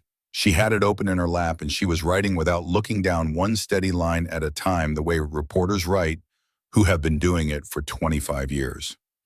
She caught his eye in the side mirror. She nodded once. The recorder was still running in her jacket pocket. She had what she needed for tomorrow's lead. She would have more by Friday. When the column rolled back into the fairgrounds at 1 in the afternoon, the lot was already filling with people who had not been there at the start. Folks who had watched the standoff on television had driven in from neighboring counties. A van from a children's hospital in Boise had parked near the front, and 3 nurses had set up a small table, giving out informational pamphlets about pediatric oncology, with a coffee can on the corner of the table that already had several $100s of folded bills in it. A retired Air Force colonel in a windbreaker, a man none of the Cedar Hollow members recognized, was walking the row of motorcycles, taking off his cap to each veteran patch he saw and shaking the rider's hand. A teenager from the high school was standing on top of a pickup truck shooting video on his phone that would by the following evening be viewed 3 million times on a national social media platform. Maggie Holden was at the front of the crowd holding Daisy on her hip. She did not run to Hank. She walked. The crowd opened in front of her. When she got to him, she did not say anything. She put one hand on his chest over the death's head patch, and she leaned her forehead against his shoulder, and she stood like that for one slow breath. Then she straightened up, and she said in a voice steadier than she had used in 2 months, "Thank you, Mr. Blackwood." "You don't need to call me Mr. anymore, Maggie," he said. "I figure we are past that." "Hank, then. That'll do?" She nodded. She kissed Daisy on the temple. Daisy was watching Hank with serious, gap-toothed concentration. "Mr. Hank," Daisy said, "the policemen were just fine, like you said." "That's right, sweetheart. They were just fine. They were going to be just fine." He bent down and held out his enormous calloused hand to her. She put her tiny fingers in his palm with great solemnity. They shook hands. Then Daisy held up her stuffed rabbit, and Hank with great care shook the rabbit's paw as well. Then Daisy laughed a small, bright sound, and the people standing near them, who had been watching all of this without meaning to, laughed with her, the kind of laughter that happens in a crowd that has been holding its breath for too long. The rest of the day was a kind of joy that the town of Cedar Hollow had not made room for in a very long time. The barbecue line ran for 3 hours. The pies sold out by 2 o'clock, and the Methodist ladies began baking a second round in the church basement and running them down in pickup trucks. The silent auction went into a sealed bid tiebreaker on the Henry rifle, which had been signed across the buttstock by the man who had inherited it. The bluegrass band played until the fiddle player's fingers were red. A volunteer photographer from the Boise paper took a picture of Daisy Holden sitting on a custom seat on Slade Carver's bike, both of them grinning that would run on page 1 above the fold the next morning under a headline that the editor had been crafting in his head all afternoon. Slade had, against every instinct, allowed a 6-year-old to sit on his motorcycle. He had lifted her gently into the seat as if she were made of crystal. He had set her hands on the grips and let her pretend to ride. He had not realized while he was doing it that he was being photographed. The image of the scarred sergeant-at-arms and the bald 6-year-old in matching leather vests would by Monday afternoon be on the front page of newspapers in 11 states. Around 4 in the afternoon, Hank Blackwood walked away from the celebration. He needed 5 minutes by himself. He walked out to the back fence of the fairgrounds where a long line of cottonwoods marked the dry irrigation ditch. He stood looking out at the ridges. The shadows had begun to lengthen across the sage. The cold front had blown itself out, and the air was still and clear and had a faint smell of wood smoke in it from somebody's chimney in town. He heard footsteps behind him. He did not turn. "Hank," Maggie Holden said. "Maggie." She came up beside him. She had Daisy asleep on her shoulder, the way only an exhausted child sleeps in a public place with her face buried in the crook of her mother's neck and her wool cap pushed askew. She stood beside him for a moment looking out at the same ridges he was looking at. "I do not know how to say what I want to say to you," she said. "You don't have to say anything. I have to say something. I want to say it now and then, not say it again, because I do not want to be the woman who keeps thanking you for the rest of her life. That would not be fair to either of us. So I am going to say it now." He waited. She kept her eyes on the ridges. "My father-in-law, Earl Holden," she said, "was your best friend. When he was dying, he told me there were going to come times in my life when I would think I was alone, and he told me on those times I was to go to you. I did not believe him. I thought he was telling me what dying men tell their daughters-in-law to make them feel better. Then my husband ran off the road. Then Daisy got sick. Then the insurance company called the 3rd time. Then I sat in my kitchen at 2 in the morning, and I did not have anywhere else to go, and I remembered what Earl had told me, and I came up to the gate, and you held my hands across the table, and you told me the money would be there, and then you made it be there. So I am not going to thank you again after today, because Earl told me that you would not want me to. But I'm going to tell you today that I am going to spend the rest of my life trying to be the kind of person who deserves what you and your boys did for my baby.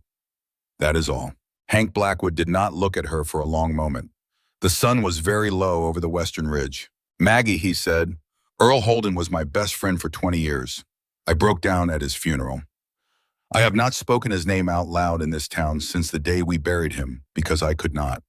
When Brock Vaughn's men kicked in the front of my clubhouse Thursday night, they smashed Earl's picture on the floor.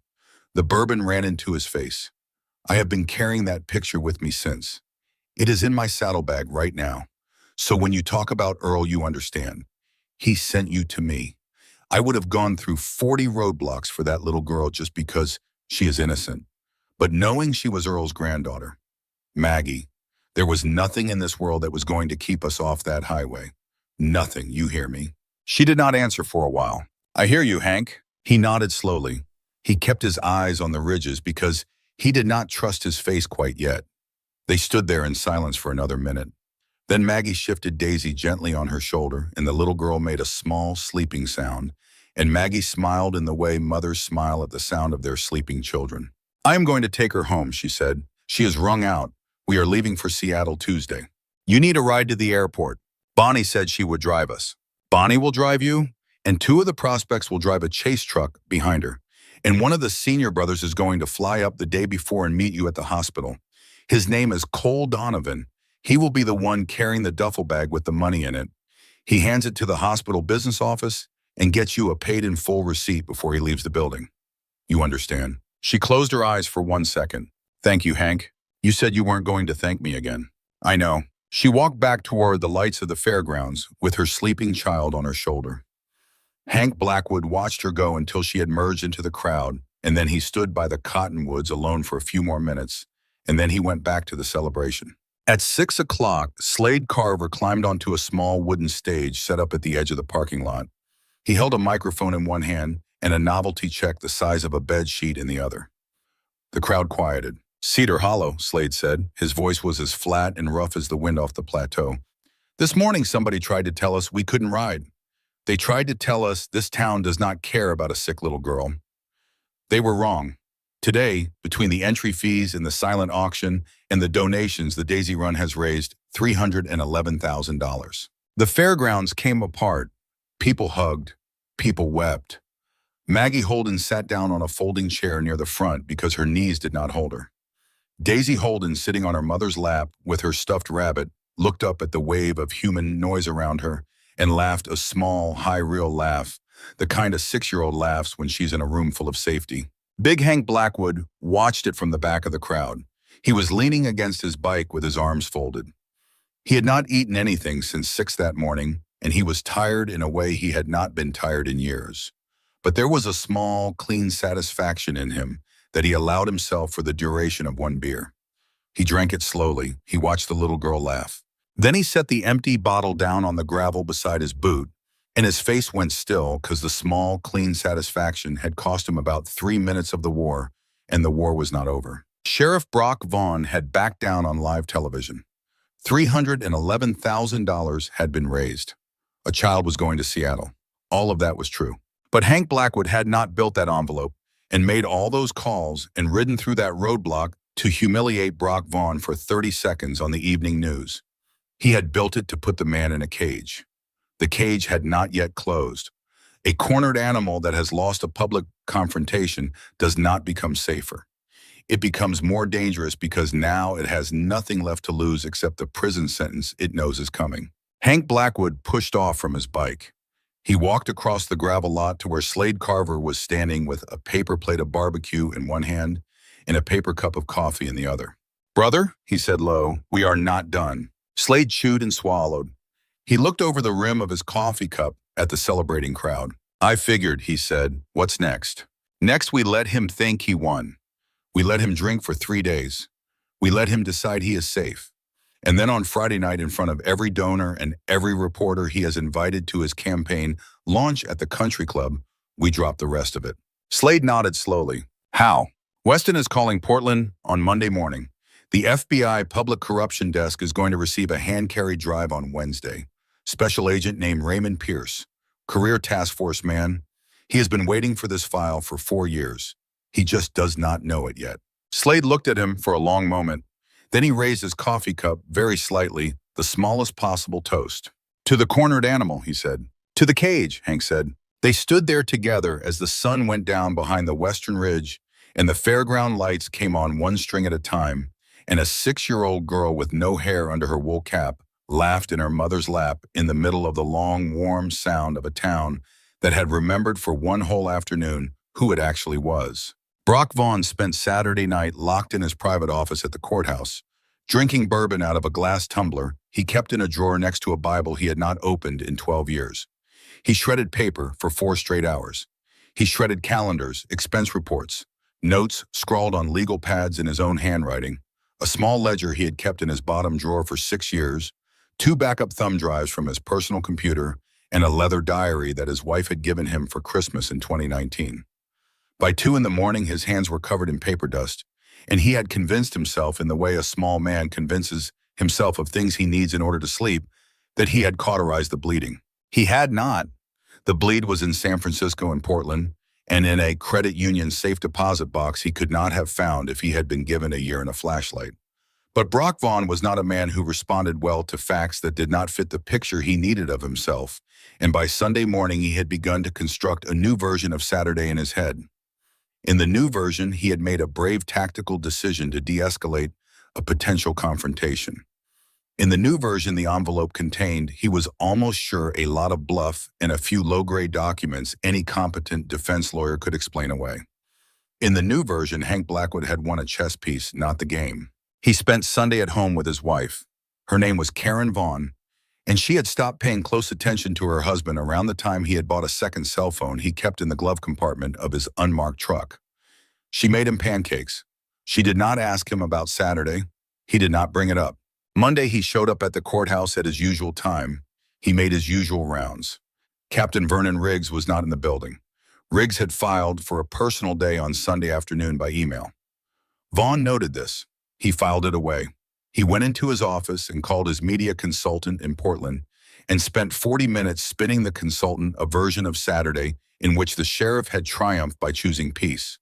The consultant, who had already seen the helicopter footage and the photograph of the shaking hand, took notes politely and said little. Tuesday, Vaughn met with Lyle Dvorak at a steakhouse in Ontario. They had a private table in the back. Vaughn ordered a ribeye he did not eat. He told Dvorak in a voice carefully pitched so that the waiter could not hear that the timeline had moved up, that they were going to need to begin liquidating Stone Point's commercial real estate over the next 6 months, that the cash was to be wired in the small, structured transfers to a series of Cayman Islands accounts that Dvorak's lawyer had set up 3 years earlier for a different purpose. Dvorak, who had grown up scared of his older sister's husband and had remained scared of him into middle age, agreed to everything. He sweated through his shirt. He drove home that night and did not sleep. Wednesday morning, Weston Mercer flew into Portland with a small black hard drive in a padded envelope and a 37-page summary report bound in a slim folder. He took a taxi from the airport to a federal office building downtown. He did not call ahead. He walked into the lobby of the FBI Portland field office at 8:45 in the morning and asked for a meeting with Special Agent Raymond Pierce of the Public Corruption Task Force. He showed his bar card and his California driver's license to the duty agent. He explained calmly and briefly that he was an attorney and that he was hand-delivering a federal-grade evidentiary package related to a serving Oregon County sheriff. He said the words Burnside County and asset forfeiture and Cascade Structural and Stone Point Holdings in that order in a single quiet sentence. Special Agent Raymond Pierce came down to the lobby in 19 minutes. He was 46 years old. He was thin and bald and wore wire-frame glasses and had the look of a man who had been a competitive distance runner in his 20s and had never quite given it up. He had been hunting Brock Vaughn quietly for 4 years, since a federal grand jury in Boise had been mysteriously short-circuited on a forfeiture-related referral his office had built. He read the summary in a glassed-in conference room on the 7th floor. He did not interrupt. He turned each of the 37 pages with a careful, even rhythm. When he reached the last page, he closed the folder and looked at Weston Mercer across the table for a long beat. "Mr. Mercer," he said. "Special Agent Pierce, is this the complete file or is there more?" "This is the complete file. Will the source of this material testify?" "The source is a forensic auditor in Reno who will testify under subpoena and a retired Oregon State Police detective who is on a ranch outside Cedar Hollow waiting for your phone call. The custody chain is documented in Section 7. The drive is bit for bit identical to the original, which is in a safe deposit box at a credit union in Portland. I have a notarized affidavit at the front of the summary establishing custody." Special Agent Pierce nodded twice very slowly. "How long do I have?" he said. "Vaughn is announcing his state senate candidacy at the Cedar Hollow Country Club on Friday evening. 7 o'clock. About 200 donors, regional press, 3 television crews. We would prefer if the candidacy announcement did not take place." "You would prefer?" "My client and I have a strong preference." Special Agent Pierce looked at the file. He looked back at Weston Mercer. He smiled for the first time in the conversation, a thin, small smile that did not show any teeth. "Mr. Mercer," he said, "I have been waiting for this file for 4 years. I would like to take you to lunch." Weston Mercer politely declined lunch on the grounds that he had a return flight at 1. He gave Pierce his cell phone number. He walked out of the federal building into a cold Portland drizzle. He took a taxi to the airport. He flew back to San Francisco. By 6 that evening, he was sitting on the deck of his Sonoma vacation house with his wife and his college-age daughter, drinking a glass of Pinot Noir and not telling either of them where he had been that morning. In Cedar Hollow, the days passed quietly. The town was still riding the warm afterglow of Saturday.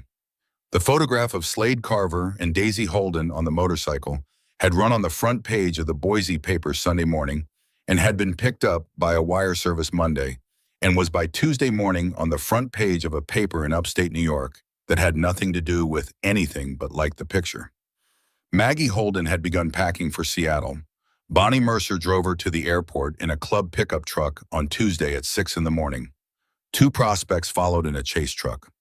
Cole Donovan, the senior member Hank had sent ahead, met them at the medical center in Seattle that afternoon. He walked Maggie and Daisy through admissions himself with a black duffel bag over his shoulder.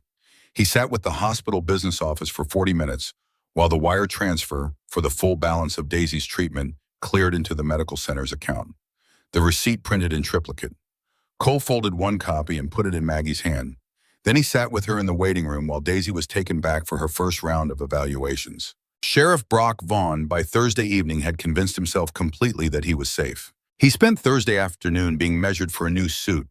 He spent Thursday evening practicing his announcement speech in front of his bathroom mirror, working on the rhythm of the closing line. He went to bed at 11 and he slept for the first time since Saturday morning soundly. Friday morning, Special Agent Raymond Pierce convened a meeting in a Portland conference room with 2 assistant United States attorneys, a federal magistrate judge who had agreed to be on call all afternoon, and 3 FBI agents from the Public Corruption Squad. They walked through the file once more. They walked through the affidavit. The magistrate signed 3 federal arrest warrants at 1:15, one for Brock Vaughn, one for Lyle Dvorak, one sealed for a third party who would not be named publicly for another 11 days. Pierce and 4 agents got into 2 black SUVs at 2 o'clock. They drove east across the state at a steady 85 miles an hour. The Oregon State Police, who had been quietly briefed, did not stop them. In Cedar Hollow at 6 in the evening, the parking lot of the Cedar Hollow Country Club, which sat on a low rise of irrigated grass 2 miles north of town, began to fill with German sedans and large American pickup trucks. The ballroom was lit up like a wedding. Crystal chandeliers, white linen tablecloths, a small stage at the front with a podium and an American flag and an Oregon state flag and a single freestanding microphone.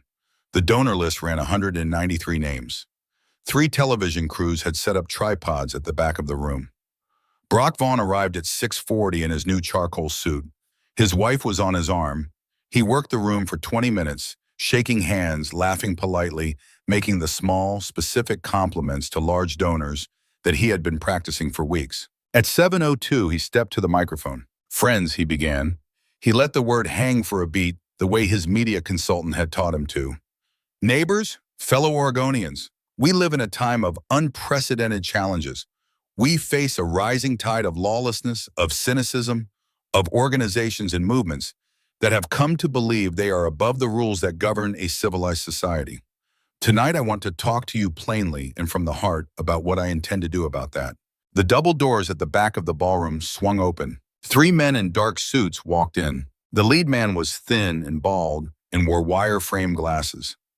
He had a small, folded piece of paper in his right hand and his FBI credentials on a chain around his neck, displayed clearly so that the press in the back could see them. The 2 men behind him were larger. They walked behind him and slightly to either side, and they had their hands resting at their belts. The murmur of the donor crowd died one table at a time, the silence rippling forward from the back of the room toward the stage like a wave that nobody had been expecting. Brock Vaughn was still talking. He had begun the second sentence of his speech, the part where he was going to say that the people of Oregon deserved a senator with the courage to stand against organized crime, and he was 3 words into it when he registered the silence ahead of him, and he looked up from his prepared remarks, and he saw his special agent Raymond Pierce walking up the center aisle of the ballroom directly toward him. The bullet of recognition hit Brock Vaughn from the front teeth back through his skull and down his spine in a single instant. He had never seen Raymond Pierce in person before. He had heard the name twice over the years from a defense attorney who had used it as a warning. He knew who the man with the bald head and the wire-frame glasses was, and he understood in the way drowning men finally understand the size of the wave what was about to happen. He kept talking. His mouth kept making words. His mind had gone somewhere else. Special Agent Pierce reached the foot of the stage. He held up the folded paper. He spoke at conversational volume, but the room was so quiet his voice carried clearly to every corner. "Sheriff Brock Vaughn," he said, "I am Special Agent Raymond Pierce of the Federal Bureau of Investigation. I am holding a federal arrest warrant for you on charges of racketeering, conspiracy to commit wire fraud, conspiracy to commit money laundering, and federal tax evasion. Please step down from the stage and place your hands on the front of the podium, palms down, fingers spread." Brock Vaughn did not move for 1 second, then for 2. "This," he said into the microphone in the voice of a man whose own voice had become a stranger to him. "This is a misunderstanding, Special Agent. I am the sheriff of this county. There is some kind of mistake here. There has been some kind of campaign of misinformation. Sheriff Vaughn, Pierce said, stepped down from the stage. A woman at one of the front tables made a small sound and put her napkin over her mouth. A photographer at the back, recovering faster than the donors, raised his camera. The shutter began clicking. Brock Vaughn looked out across his ballroom. He looked at the donors who had written checks. He looked at his wife, who was sitting at the head table with both her hands flat on the linen in front of her, and the expression of a woman who has just understood 8 years of things she had refused to let herself understand. He looked at the press. He looked at the cameras. He looked at the bald man at the foot of the stage. He stepped down from the stage. He placed his hands on the front of the podium, palms down, fingers spread. The two agents behind Pierce came forward, handcuffs ratcheted. The sound of the steel teeth catching carried through the microphone, which was still live on the podium, out across the silent ballroom, and through the live television feed that had been broadcasting Vaughn's announcement to 3 regional stations. The closed captioning, which was being generated in real time, read, "Clicking sound." They walked him out of the ballroom between the 2 larger agents. He did not look at his wife as he passed her table. He did not look at the donors. He kept his eyes on the back doors. His feet moved one in front of the other. The press followed him at a respectful distance, cameras rolling, calling questions he did not answer.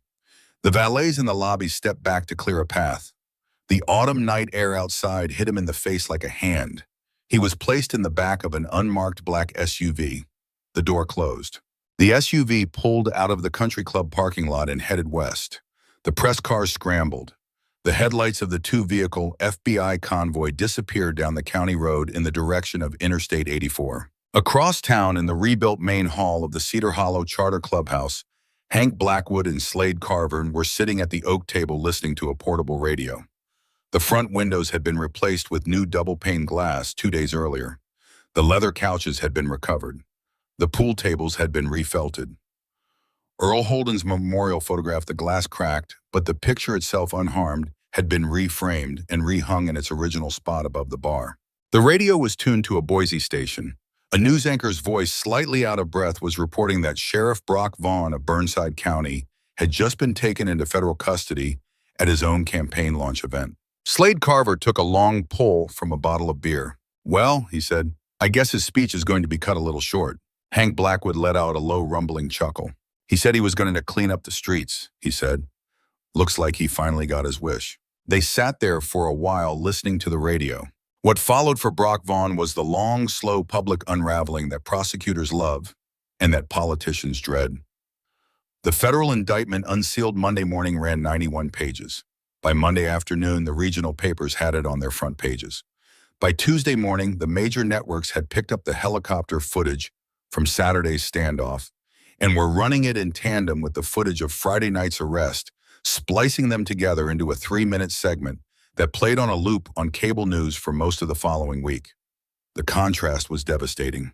The same uniform face that had stood at the head of a riot line on Saturday morning was on Friday evening, the same face going slack with recognition as a bald federal agent walked down the center aisle of a country club ballroom.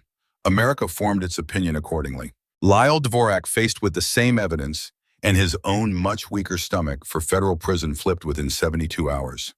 He gave the United States Attorney's Office everything he had on tape with his lawyer beside him.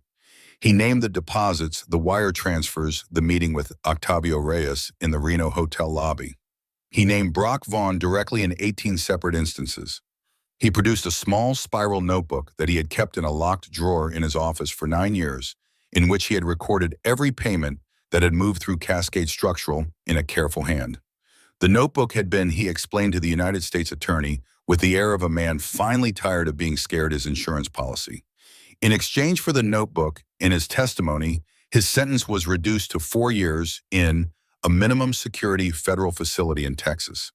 His sister Karen divorced Brock Vaughn from the courthouse steps within 6 weeks of the arrest, and after the property settlement, used a portion of the proceeds to make an anonymous $50,000 donation to the Daisy Run Charity Fund, which by then had been converted into an ongoing endowment for pediatric cancer travel grants administered out of Marlene's Diner. Brock Vaughn's trial began the following March. It lasted 9 days. The jury was out for 4 hours. They returned guilty verdicts on every count. The trial itself was held in a federal courthouse in Pendleton, 2 hours north of Cedar Hollow. The press box was full every day. The gallery was full every day. On the third day of testimony, Hank Blackwood drove up to Pendleton in his pickup truck and sat in the back row of the gallery in a clean white shirt with the collar button and a dark sport coat that the men in the clubhouse had never seen him wear before.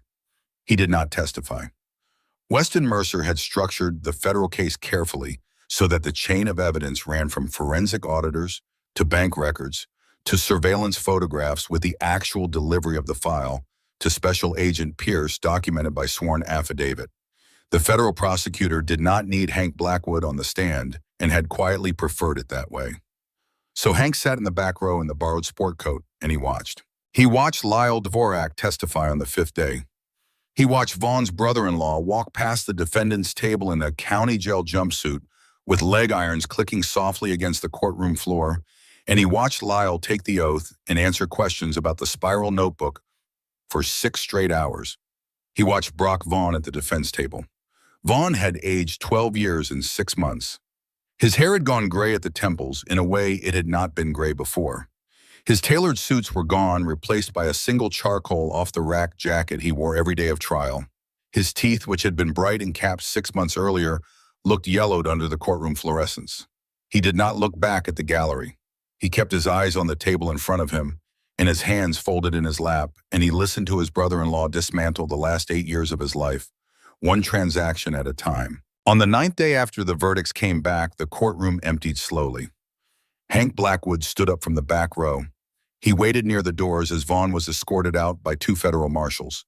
The path from the defense table to the holding hallway passed within 4 feet of where Hank was standing. Brock Vaughn looked up.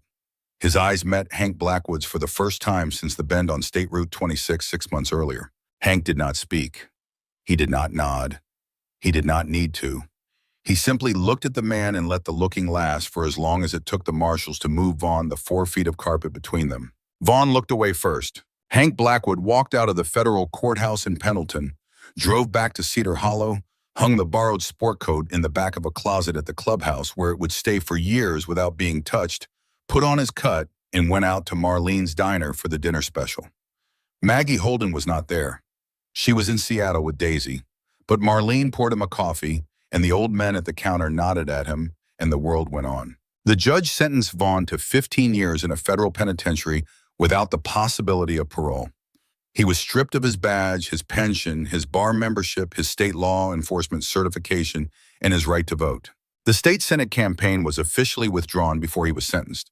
His campaign signs were taken down off the county fence lines by volunteers the following weekend.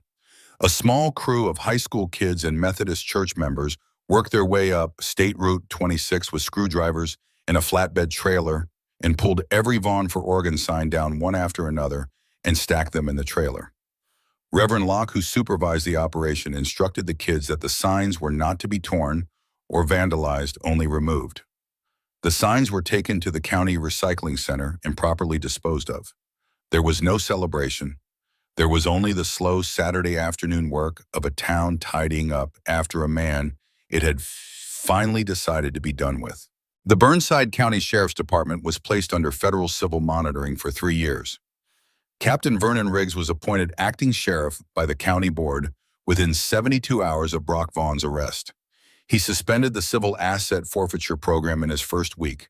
He held a town meeting at the Methodist Church the following month and told the people of Cedar Hollow in a short, flat speech that the badge they had not been able to trust had been taken off the table and that he was going to spend the rest of his career trying to put one back on that they could. He fired 4 deputies who had been most directly involved in the forfeiture program and who refused to cooperate with the federal monitors. He promoted Sergeant Stetson Boone to captain.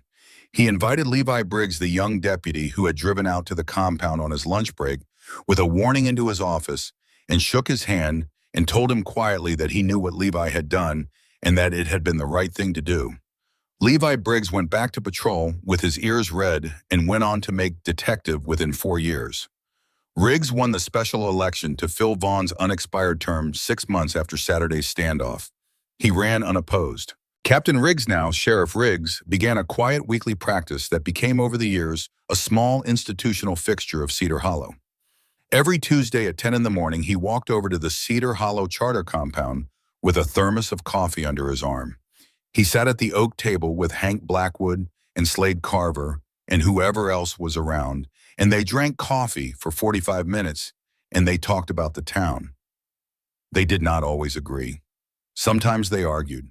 But the badge and the patch sat across the same table once a week, and the town noticed. And over the years, the town began in the quiet ways towns do these things to relax. 1,000 miles north on the 8th floor of a children's hospital in Seattle, Daisy Holden underwent her bone marrow protocol on a Thursday morning in late October.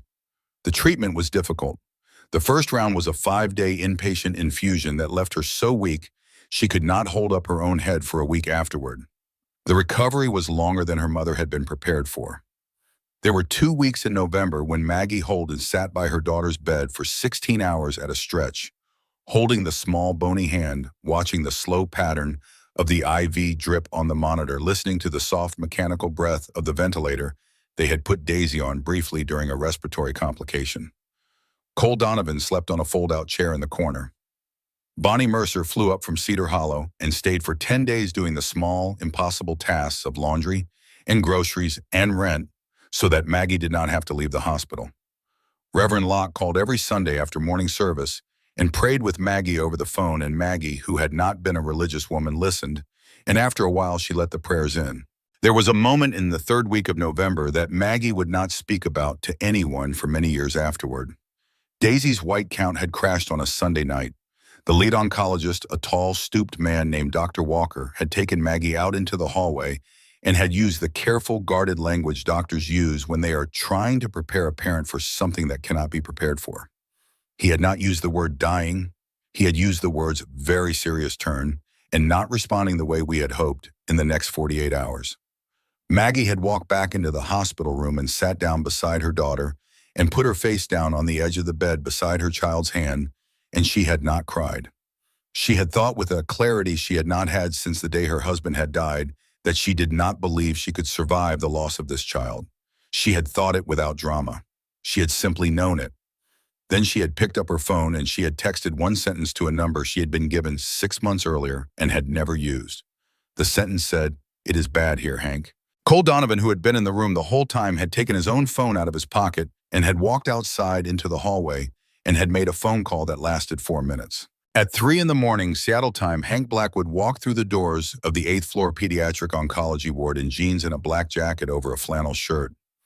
He had driven the 720 miles in a straight push without sleeping. He sat down beside Maggie Holden's chair and he did not say anything for a long time. He took her hand, he held it. They sat together beside the sleeping child for the rest of the night and most of the next day. He did not pray because he was not a praying man, but he held the hand of a woman who had nobody else in the world to hold her hand, and that was Maggie would later understand its own kind of prayer. The white count began to come back up at 6 the following evening. The crisis turned. By the end of that week, Dr. Walker had used the word stabilize for the first time. By the end of the 2nd week, he had used the word responding. Hank Blackwood drove back to Cedar Hollow with a duffel bag and 3 days of stubble. He did not tell anyone at the compound where he had been or why. He did not have to. Slade Carver met him at the gate and looked at his face and asked one question. "Did she make it through?" "She made it through. Cole's still up there." "Then we're all right." "We're all right, brother." The treatment held. By the 2nd week of December, Daisy's blood counts began to come back up steadily. By Christmas, she was eating soft food. Maggie cooked her oatmeal in the small hospital apartment kitchen and watched her daughter take careful spoonfuls. By the middle of January, she was walking the hallway of the pediatric ward in tiny pajamas with her stuffed rabbit by the ear, holding her mother's hand, learning to balance again on legs that had grown thin. The other children on the ward came to know her. The nurses began to call her sister. There was a 4-year-old boy named Mason in the room down the hall who had a different kind of cancer, and Daisy visited him every afternoon at 3. When Mason died in the 2nd week of February, Daisy was the one who explained to a nurse in calm clinical terms a 6-year-old should not have that Mason had gone to be a star. Maggie had heard her and had stood outside the door with her hand against the wall and had decided in that moment that her daughter was not the same child she had been in September and that she was not sure yet what kind of child she had become. By the 1st week of March, the lead oncologist sat down with Maggie in a small consultation room and used the word remission for the first time, and Maggie cried for 16 straight minutes, and Cole Donovan, who had been there the whole time, sat outside the door and did not cry, but did not exactly not cry either. Dr. Walker said the words 5-year horizon, and we are not finished, but we are very encouraged. Maggie nodded through the tears. Cole drove her back to the apartment afterward. They sat in the small kitchen and ate soup. He called Hank Blackwood that night and told him the word. Hank was quiet on the phone for several seconds. "All right," Hank said finally. "Bring them home, Cole. Whenever they're ready. Couple weeks. Daisy has a last round of evaluations." "Couple weeks." Hank hung up. He walked out of the office into the main hall. Slade Carver was at the oak table going over the spring run schedule. Hank stood in the doorway for a moment. He did not have to say anything. Slade looked up at his face and a slow smile began to work its way across the scar on his cheek. And the smile was not a thing that Slade did very often, and it was not a thing the prospects in the room had ever seen on him, and they would talk about it later in lower voices, the way men talk about lightning they have personally seen strike close. In the second week of March, 6 months after the parade, a small cardboard package arrived at the Cedar Hollow Charter compound. It was addressed to James H. Blackwood in careful adult handwriting with a return address from a hospital apartment building in Seattle. The prospect on gate duty signed for it and carried it into the main hall. He set it in the middle of the oak table. Hank Blackwood opened it with his pocket knife while Slade Carver and Cole Donovan and Tucker and Wade and Reed and 12 other senior members gathered around to watch. Inside the cardboard package was a framed photograph and a folded note. The photograph was of Daisy Holden standing on a stretch of gray gravel beach on Puget Sound. Her hair had begun to grow back. It was a fine, soft, pale brown, about an inch long, in the way hair grows back after chemotherapy. She was wearing her tiny black leather club vest over a sweater. She had her stuffed rabbit by one ear in her left hand. Her right hand was raised in a thumbs up. She was smiling. She had grown new teeth where the gap had been. Hank Blackwood unfolded the note. He read it once to himself. Then he read it out loud in a voice that was a little rougher than it had been. "Dear Hank and the Brothers of the Cedar Hollow Charter," the note said. "Dr. Walker came in this morning to say that the protocol has taken. Daisy is officially in full remission. She is coming home next week. There are not words for what you did. I am not going to try to find any. I am just going to bring my daughter home, and I am going to spend the rest of my life raising her to be the kind of person Earl would have been proud of. Thank you for writing for her. We will see you at the diner. Love, Maggie. P.S. Daisy says to tell Mr. Slade that she is going to ride a real motorcycle when she is 16 and that he is going to teach her." The room was quiet for a moment. Tucker, the prospect who had been hit by a flashbang on the Thursday night before the parade and who still had a small scar above his left ear from where it had cut him, was sitting at the back of the group. He turned his face away. Slade Carver let out a slow breath that was almost a laugh. 16, huh? He said. All right, I better start saving up for the right bike. Hank Blackwood folded the note carefully and put it inside his cut against his chest. He picked up the framed photograph. He stood up. He walked across the room with the photograph in his hand. He took a hammer and a small finishing nail from the toolbox under the bar. He stood in front of the long wall behind the oak table, the same wall the deputies had vandalized 6 months earlier. The wall where the Death's Head logo of the charter had been freshly repainted in clean white over the dark wood. He drove the nail into the wall directly above the logo at the exact center, the place of honor. He hung the framed photograph there. He stepped back. Daisy Holden, with new hair and new teeth and a thumbs up, smiled down at the main hall of the Cedar Hollow Charter Clubhouse. From the very top of the wall, above every patch, above every memorial, above every photograph of any rider living or dead, Hank Blackwood turned to face the room. He looked at his sergeant-at-arms. He looked at Cole Donovan, who had sat in a hospital hallway for 61 hours. He looked at Tucker, who had bled on the floor in this same room and had not pulled the trigger when his brother had needed him not to. He looked at all the other men around the oak table and at the prospect standing by the door and at the new sheriff, Vernon Riggs, who had walked over from his office that morning to drink coffee with them as he had begun to do every Tuesday since taking the badge. All right, brothers, Hank Blackwood said. His voice was steady. The corners of his eyes were not. Let's get the bikes fueled. We have a little girl to welcome home. The afternoon was bright and clear and dry the way March afternoons sometimes are in eastern Oregon, when the wind has scrubbed the sky clean from one ridge to the other. 47 motorcycles started their engines outside the compound at 3 o'clock. They rolled out of the gravel lot in formation. They turned north onto State Route 26. They rode past the place where the snowplows had stood. They rode all the way to the regional airport 90 miles up the highway, and they parked in the cell phone lot, and they waited. At 4:47, a small commuter flight out of Seattle touched down on the airport's single runway. A few minutes later, a 31-year-old waitress walked out of the terminal carrying a sleeping 6-year-old girl on her shoulder. The little girl had a wool cap on because the wind off the high desert was still cool in March.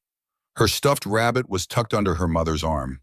They walked together across the parking lot toward the cell phone lot, and the engines of 47 Harley-Davidsons started up at once in a long, slow-rolling thunder, and the little girl in the wool cap lifted her head off her mother's shoulder and turned sleepily to see what the noise was. She saw the bikes. She saw the men. She saw Hank Blackwood at the head of the column lifting one enormous calloused hand in a slow, careful wave that was just for her. Daisy Holden smiled. She raised her own small hand in a thumbs up, and the column of 47 motorcycles fell in behind a 31-year-old waitress and her daughter in a battered red pickup truck driven by a senior brother named Cole Donovan. And they rode together back down State Road 26 toward Cedar Hollow as the long shadows of the western ridges stretched out across the sage, and the dust closed behind them, and the town that had remembered who it was once in October remembered on a bright March afternoon that it had not forgotten. That evening, after Maggie had put Daisy to bed in her own small room in the rented house on the south end of town, and after the welcome dinner at the clubhouse had ended and the Methodist ladies had packed up their casserole dishes and gone home, Hank Blackwood walked out alone to the back of the compound and stood once again at the line of cottonwoods along the dry irrigation ditch. The same place he had stood at the fairgrounds 6 months earlier, the day of the parade with Maggie Holden beside him in the dusk. There were no cottonwoods at the back of the fairgrounds. He had been thinking of these behind his own compound the whole time. The March sun had set behind the western ridge 20 minutes earlier.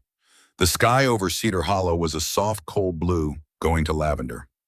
The first star had appeared low in the west, the way the first star sometimes does over the high desert, before any of the others. A long way off, somewhere out past the rail yard, a coyote yipped once sharp and brief and stopped.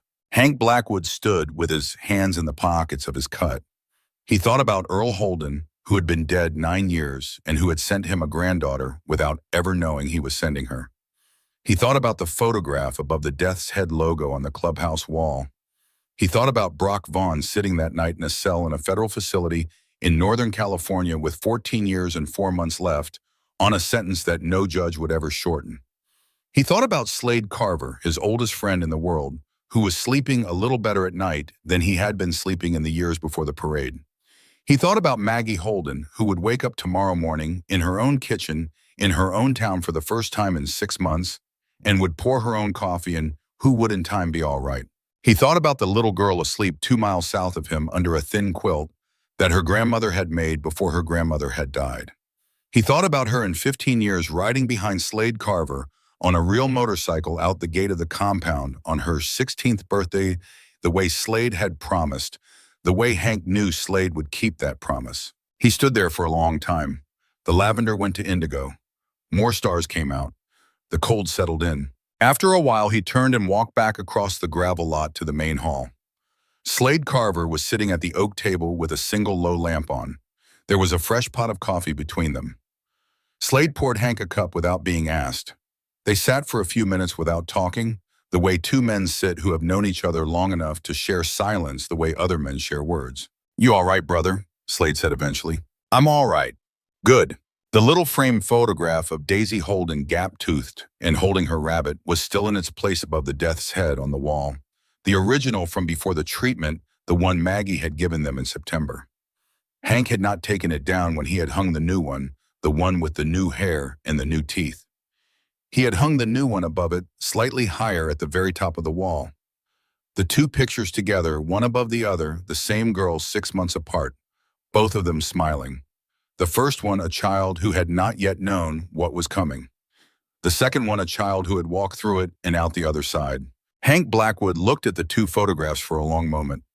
Then he turned his face back to the table, and he drank his coffee, and the night closed quietly around the main hall of the Cedar Hollow Charter, and the long lights along the gravel road outside burned steady and low against the dark. And somewhere out beyond the corrugated metal fence, the wind off the Owyhee Plateau began its slow nightly work of carrying the day's dust away across the sage toward the eastern ridges, and the world for once was at rest.